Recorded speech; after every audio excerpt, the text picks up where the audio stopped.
Aloha, beautiful soul. Welcome to the morning brew. I invite you to grab your coffee, your tea, water, or whatever your favorite beverage is in your cup. Sip, breathe, relax, and remember who you are before the rest of the world tries to tell you who you need to be. So this week we're stepping into eclipse season with our first eclipse coming on August the 12th. Metaphysically, I love the imagery of the eclipse because an eclipse is inviting us to dive into the shadows. Not because the shadow is bad and not because there is something in the shadow we need to be afraid of, but because sometimes the things that are living just outside of our awareness are ready to be seen. And that's the beautiful thing about what shadow work can really be about. It's not about digging around trying to find everything that's wrong with us. You know me, I don't do that. We're not broken. We're not some problem that needs to be fixed. Shadow work is about becoming curious about the parts of ourselves that we've pushed away, the parts that we've ignored or that we've misunderstood. Or perhaps we just simply haven't been ready to look at them yet. And this is what I love the most about the image of the eclipse. The light never actually disappears. Something simply moves between us and the light for a little while. And isn't that true in our lives? Sometimes fear, the old stories, the old beliefs, the old wounds can make us feel as though we've lost our light, but we haven't. The light is still there. Our wholeness is still there. So maybe the eclipse season is inviting us to lovingly explore some of these shadows. It's inviting us to become curious, to shine a little light in the places that we've been wanting to avoid, and simply ask, what is ready to be seen? Which makes the conversation we're going to be having this week seem pretty perfectly timed to me. Because this week we're going to talk about fear. Our theme this week is fierce clarity when fear becomes our compass. Our remembering question today is, what if my fear is trying to tell me something? I invite you to just sit with that for a moment. Because most of us has been taught that fear means something has gone wrong. Fear shows up and immediately we think, stop it, get rid of it, think positive, pray harder, raise your vibration, do something. But what if fear isn't necessarily evidence that something has gone wrong? What if sometimes fear is simply asking us to pay attention? What if fear is shining its little flashlight into one of those shadowy places saying, hey, there's something over here you might want to look at. Not fear as punishment, not fear as failure, fear as information, fear as an invitation, fear as an opportunity to see something more clearly. And that's where I hear Ernest Holmes. Holmes writes, if anyone should ask whether or not the divine has any intention for them, the answer would be that the only intention, if each person is truly an individual, would be to allow the individual the freedom to discover themselves. I love that. The freedom to discover ourselves. Maybe even our fear participates in that discovery, not by controlling us, not by defining us, but by revealing places within us that are asking for our attention. because we're not trying to become people who never experience fear. We're learning to become people who can experience fear and remain present. We're remembering there is something within us greater than fear, a divine presence, a knowing, a wisdom, a light. And remember, the light never disappeared. Even when we move through the shadow, fear may speak, but it isn't the only voice within us, and it certainly isn't the highest one. So, I can listen to fear without surrendering my power to it. I can say, I hear you. Thank you for showing me where my attention is needed. And now I'm going to listen even deeper. That's fierce clarity. There's a beautiful teaching by Dr. Gerald May that I'd like to discuss this week. And before I share with you, I want to share a little bit about Gerald, who he was, because it makes his perspective on fear even more interesting. Gerald was a psychiatrist, spiritual teacher, and author who spent much of his life exploring the relationship between psychology and spirituality. He also spent more than 30 years with the Shalom Formation, an organization devoted to contemplative spiritual life. So I find his perspective fascinating because he understood the human mind, but he also was interested in deeper questions about the human spirit. He wasn't simply asking what happens in the mind. He was asking questions like, what's happening within us? Where is the divine in our human experience? And what happens when, instead of immediately trying to control an experience, we become present within it? I love that because that's very much the approach to the spiritual work that I do. We're not trying to fix ourselves. We're learning how to listen to ourselves. And in his book, The Wisdom of Wilderness, he writes about fear in a way that really caught my attention. He writes, the basic lesson is this: fear is not an enemy, but a friend. Fear is something good, something alive, alert, and wild in us. Now, I have to admit, when fear shows up, I don't normally think, oh, how wonderful, my friend has arrived. No, usually for me, it's more like, who invited you and what are you doing here? But stay with me here, because May isn't saying that danger isn't real. He's making the distinction between danger and our experience of fear. Fear is our response, and he describes what happens inside of us when fear arrives. We're alert, we're awake, we're paying attention. Think about it. When you are genuinely afraid, you are very present. You're probably not thinking about what you're going to have for dinner tonight, right? You're present right here, right now, and all of your senses are sharpened. Your body's response, your attention comes into the present moment. And maybe there's intelligence in that. Maybe fear in of itself isn't always the problem.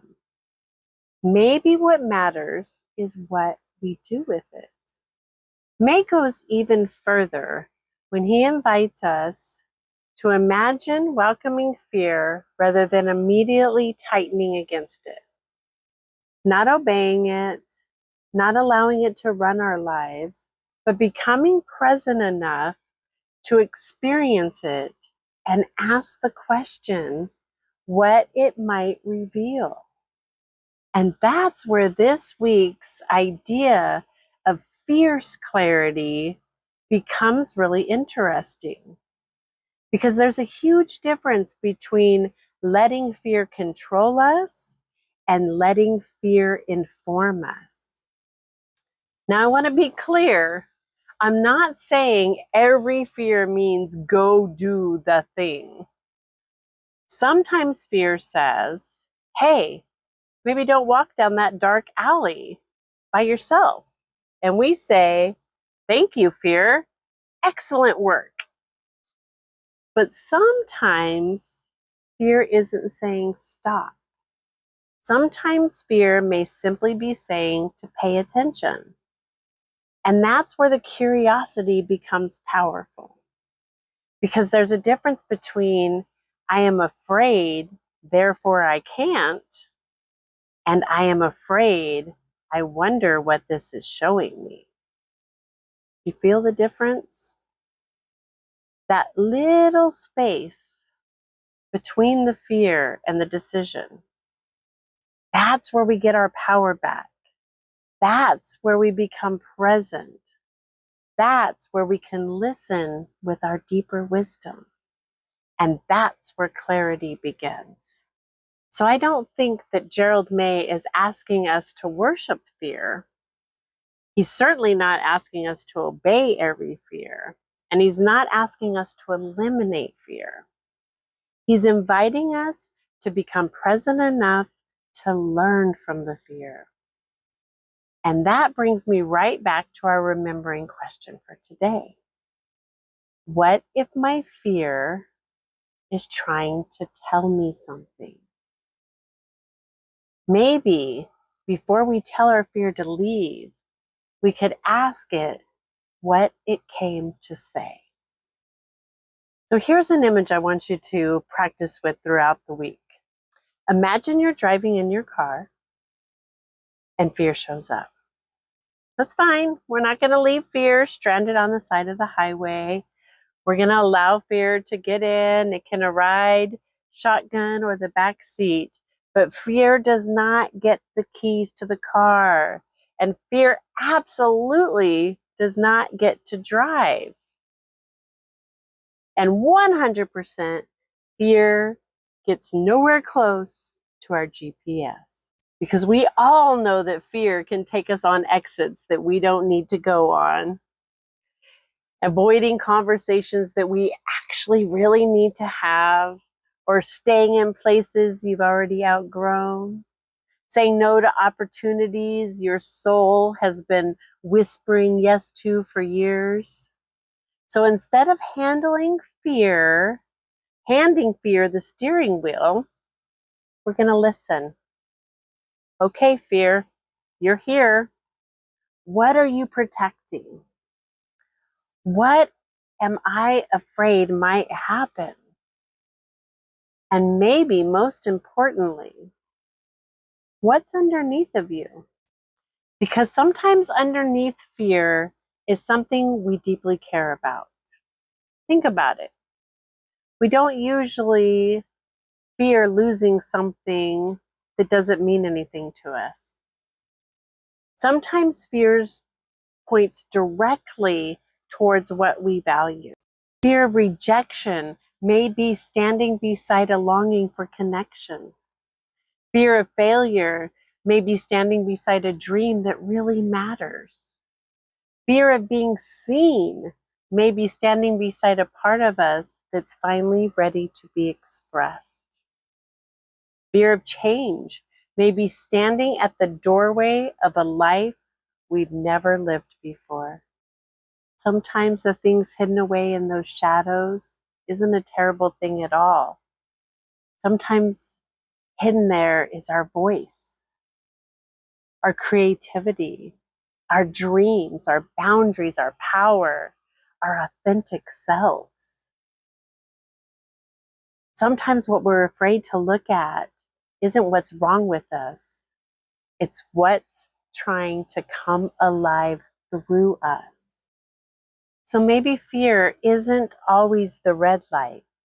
Maybe sometimes it's the flashlight saying, look here, I think there's a beautiful distinction here.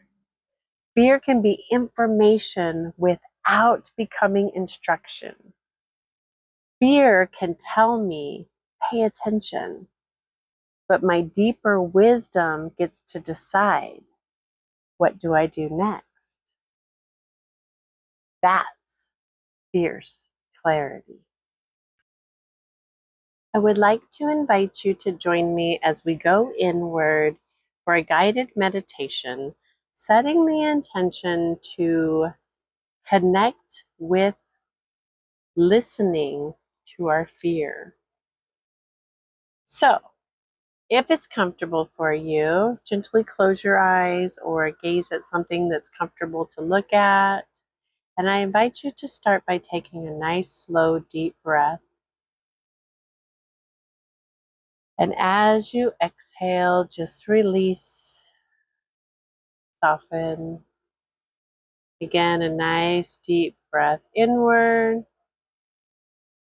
And releasing, letting go, allowing your shoulders to soften, your jaw to relax. Let your hands relax and rest. Simply allow yourself to be present in this moment.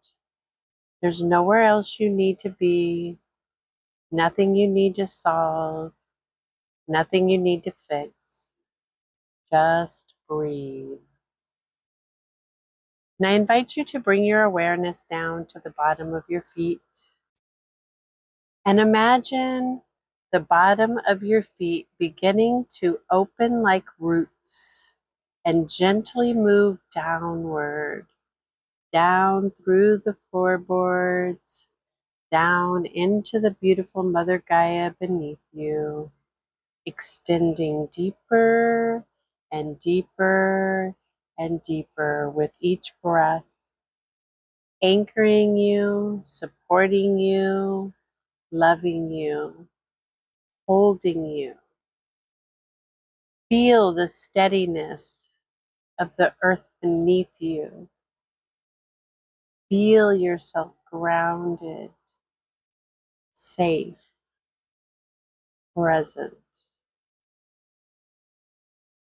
Now imagine a beautiful energy beginning to rise from the earth through those roots, moving upward into your feet, moving up through your legs, through your hips, through your belly, through your heart, through the shoulders, the arms, through your head, and continuing upward, upward, and beyond you, out into the vastness of the cosmos. You are rooted below, you are connected above, and completely present here and now. Take another slow breath, and now very gently bring to mind one small fear that's been showing up for you.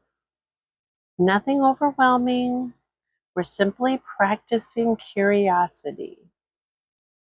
Just notice it without judgment, without trying to make it disappear, without telling yourself you shouldn't feel it. Just notice.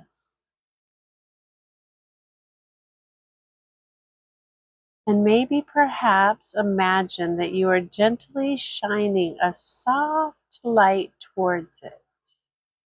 Not a harsh light, not a light trying to expose or fix anything. Simply a warm light of awareness, a gentle light of compassion,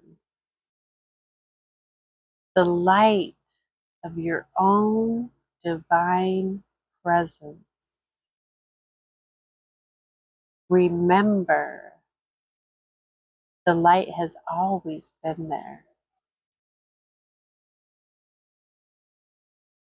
And I invite you now to quietly ask, what are you here to show me?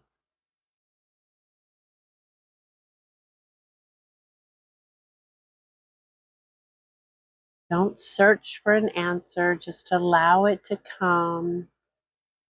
Maybe it's a word, it may be an image, perhaps it's just a feeling. And maybe nothing at all comes, and that's okay too. Just remain present. And now perhaps ask, what matters to me underneath this fear?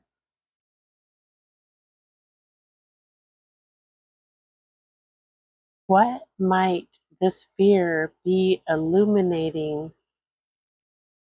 A dream, a relationship, a boundary, a desire, change, a part of yourself that's ready to be expressed. Maybe even it's a gift you've kept in the shadows. Just listen. Maybe fear isn't asking you to run. It's simply asking you to look, to listen, to become aware, and perhaps gently ask one more question. What is ready to be seen? No forcing, no fixing, just awareness.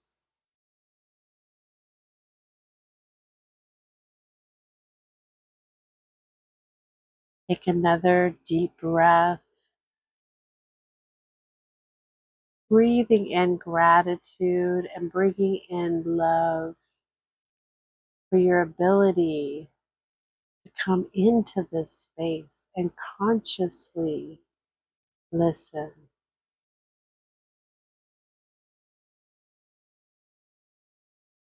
And now, bring your awareness back to that deeper presence within you, that place that knows, the place that remembers, the divine self that exists beneath every passing emotion, and quietly affirm, I am rooted in the wisdom of my divine self. I listen with curiosity. I move with clarity. I trust the presence within me. I am guided. I am supported. The light within me is always present. I am free to discover who I truly am.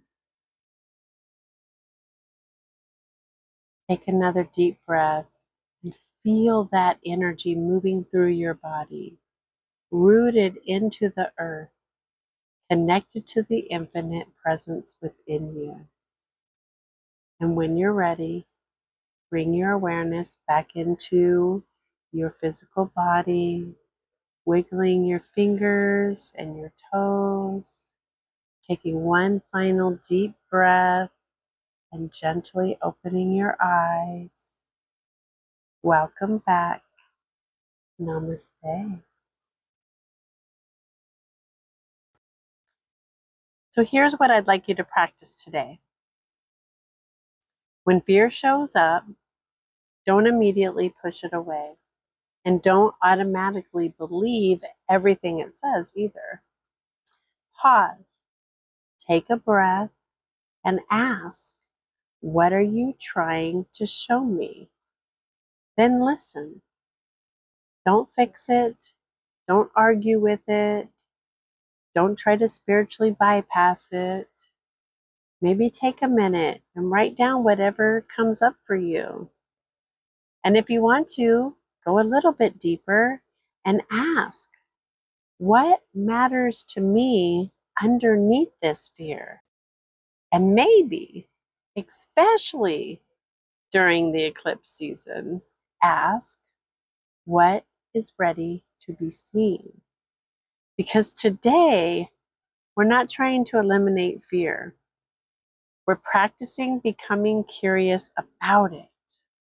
We're allowing fear to become information without automatically making it instruction. We're gently shining the light into the shadows and remembering that the light was there all along. So let's keep the conversation going. Because the morning brew looks a little bit different right now, I want these conversations to be a part of the gathering place. Even though we're not sitting here together live, we're still building this together. So, today's question is, when fear shows up, I usually fill in the blank. Finish the sentence in the comments. When fear shows up, I usually run, freeze, overthink, get busy, eat, pray, pretend everything is completely fine.